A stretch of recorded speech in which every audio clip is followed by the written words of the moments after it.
everyone, and welcome to part 2 of Get Together's Let's Talk About Sex question and answer session. So we have here today Kaz and Sylvia from Crew 2000. They're going to be answering questions which have come from our members who've attended the Let's Talk About Sex group. And we've got 3 wonderful volunteers with us today, Mary, Leanne and Richie. They volunteered to read these questions. The questions are anonymous and, like I said, they've come from members who attended the Let's Talk About Sex group. So, let's get started.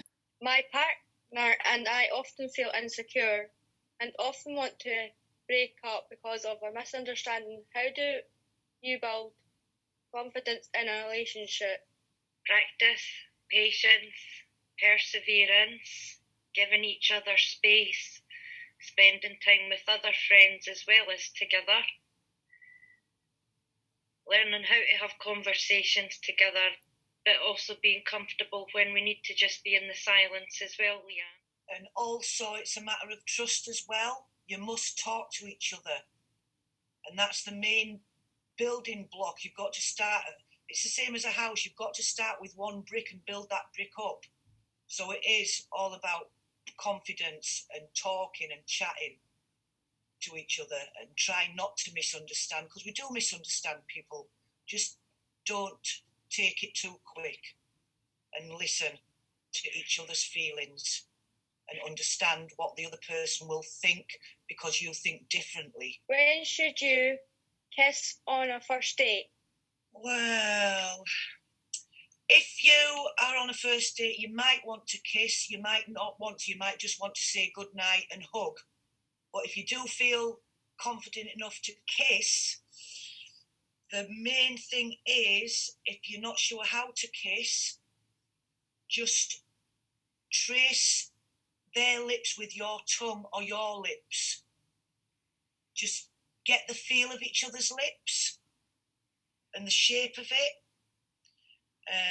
Move slow. You might want to lick your lips so that they're wet, or get a bit of lip balm or lip gloss, just so you not keep licking your lips. So there's no wrong or right way to do it. If you feel you need to kiss on the first date, go ahead, go for it, or it might just be a little peck on the cheek. Can you tell us more about the use of love letters and other self-love practices?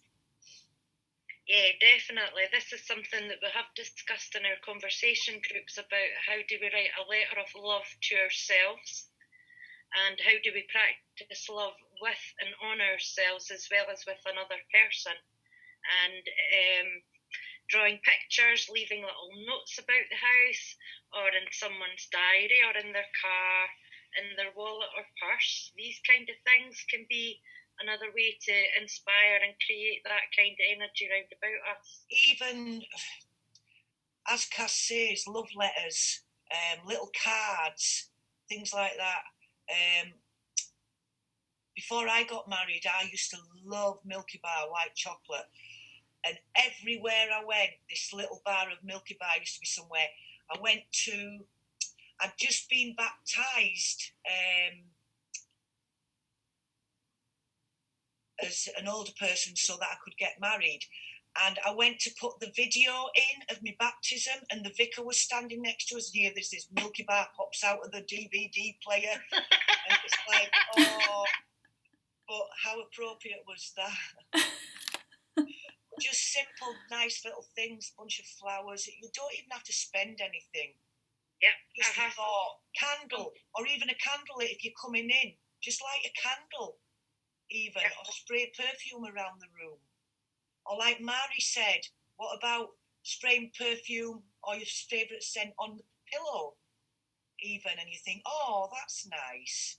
Just gestures like that is nice. Yeah, it's like turning every day into Christmas Day. Yeah. How do you kiss when one of you or myself has smelly breath or or bad breath? How do we approach that conversation? And it might be that your partner or intended person for kissing might not necessarily be a smoker. It could be that they've got a dental issue that they can't help, and it might be that you have a conversation with them about how you maintain your own dental hygiene. As well as eating the right foods and trying to just maintain personal hygiene as best as possible. What was that you had there, Kaz? Can you show us again? Well, we all know about brushing our teeth regularly, and some people eat bolo mints, and some people use products like this breath freshener and preparation, just equipment that we can have handy if we're hoping to, or we've arranged to possibly have a kiss with our date. And the question involved without tongues, you don't actually have to kiss with tongues. You can just kiss, you can keep your lips closed because they'll be moist enough. They'll be moist enough once you start kissing because you'll get all the saliva going, but you don't necessarily have to use tongues and open your mouth and clash teeth. Just start with your mouth closed and work from there. And if you want to practice at home, we can make a mouth shape with your hand like that.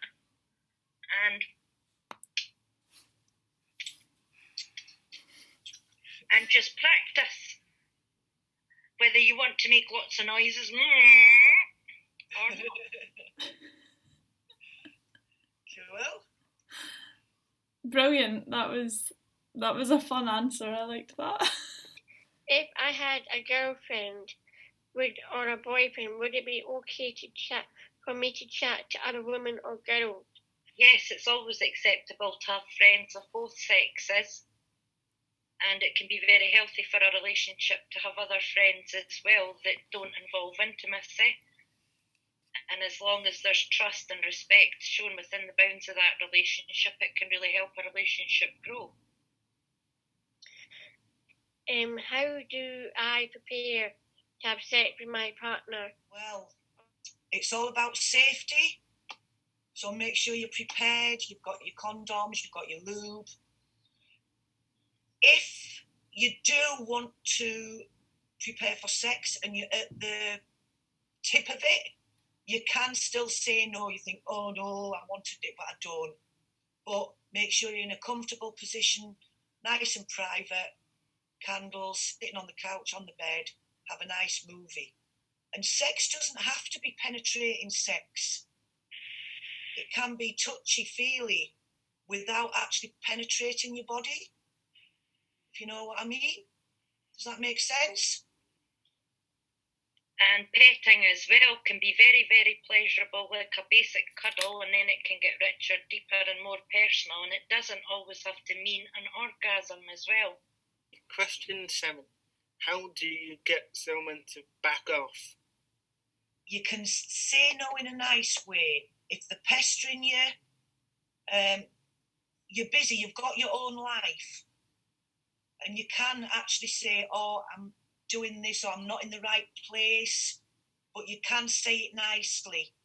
And maybe if this person keeps pestering you, just set up 1 half hour a week and say, look, this is your time slot, because obviously we've all had to change our ways during lockdown anyway. So in a nice way, look, I can do this for half an hour once a week or once a month. So that but you don't have to tell them that they're pestering you, but just let them know nicely, you're busy, sorry, I can meet you at another time at my convenience, and they'll get the hint, hopefully. I've found myself one time many years ago where someone was wanting to share intimacy with me and they wouldn't back off, and in the end I just had to explain point blank, I'm actually celibate at the moment. And they obviously didn't quite understand that question, but once they went and looked it up, they realised it meant that I was happy to have friends, but I wasn't looking to give them lots of orgasms, nor for them to give them to me. How do I get a girlfriend for the first time, and how do I find one who will listen and respect me? Well, you've got all these groups. You've got the get-together group, that's Finding Love. So just get yourself out there once lockdown's finished. Even now, we've got the chat rooms, you've got the private Facebook. Start chatting to somebody first, and then you'll think, oh, I want to speak to this person again. And if that person answers you, that means that person wants to speak to you again. So it's just a matter of tiny baby steps and build it up. Exactly. Yep, and it's great. It's great to have lots of friends as well, both men and women. Until we do find out someone that would also like to get intimate with us in a way that we'd like to get intimate with them. And as Sylvie says, we do have the opportunity and the means via internet at the moment to be building on a reservoir of friends that once things start to open up, we can maybe meet up safely to have coffees, drinks, lunches that can lead on to maybe a date. Where are my live spots? The erogenous zones. There's actually a lot of information on the internet about the various erogenous zones on the male and the female anatomy. Some lovely links in there that we can practice on ourselves, maybe with an ice cube, maybe with a friend, and hopefully with a partner. So yes, studies on internet, I would personally say. Yourself, Sylvia? We've got ears. Some people just like the ears. Just, oh, look at Mary. Your neck even. Just like sitting your inner wrist. Because that's quite sensitive, even if you just rub a little perfume on even. The small of your back, even if you're just sitting, rubbing, or even in a hot water bottle even, or a nice cuddly teddy and just sit. Or you can get those massage bead things, can't you? And just put it on your back. Just sit. And you've got your scalp even. Some people just like the scalp stroked or tug it gently. So they're just the lower ones. And then we can go, this can be a big long subject. And then you've got your ears. Your ears, you can kiss them, lick them, nibble them, or blow them. You can use a feather or an ice cube or your finger. And then, Kaz, over to you, will go the navel and lower stomach. Yep. Inner thighs, the backs of the legs. Although some people have got tickly feet, if someone touches your feet very slowly, Sylvia, that is not an orgasm you're having. Please tell me. No. Get off my feet. But sometimes the toes, but definitely the ankles and the inner thighs, the backs of the knees, all touched very slowly with creams or ointments. Can be very, very pleasant and very nice sensations. And there are various vibrate and massages type tools that you can get as well to release tension in your neck or your lower back. These can be quite nice sensations also in your inner thigh or lower back muscle area, just to relax you, especially if you're somebody that's got to fight through body pain sensations. And then you've also got the nipples, whether it be on a man or a woman. You can do nipple stimulation. Some men like it, some women like it, sometimes you don't. But your nipple, it lights up the same area in your brain as touching your genitals. So you can suck, lick, flick, blow, and there again with the ice cube. So that's another kind of stimulation. But then we can go on because we've got the clitoris, the G-spot, and the cervix, the penis, the foreskin, and the scrotum. So I don't know if we shall go into that or just leave them hanging on for more. Yeah, come and join our conversation round the table if you would like to get into these subjects a little bit more juicily. why do we sometimes need sex more? And it can be different reasons for the male body and the female body. The female body, it could be because we're ovulating and our bodies want to reproduce. And it could be in conjunction with the moon, if you follow that kind of cycle at all. There can be because, as a friend once mentioned, sometimes the conversation about sex can make us want to have sex and explore and discover it more. And sometimes it can be medication that doesn't make us want to have sex, and sometimes it can make us want to have sex more depending on the reason we're taking that medication and the effect it has on us. So lots of reasons in there. And also, a lot of our body parts are quite sensitive. So, for example, your clitoris, it's got 8,000 nerve endings.